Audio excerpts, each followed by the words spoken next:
Day one of taking this abandoned boat at the back of our property and turning it into a bow fishing boat.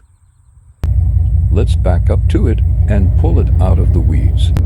Hooked up and ready. The steering wheel does turn the motor.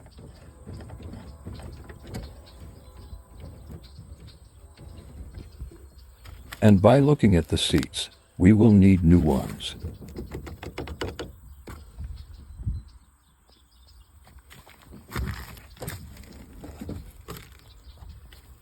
It will need lots of cleaning.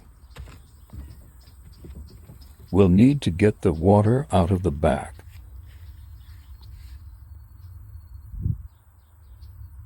The light pole will need to be welded on to the trailer.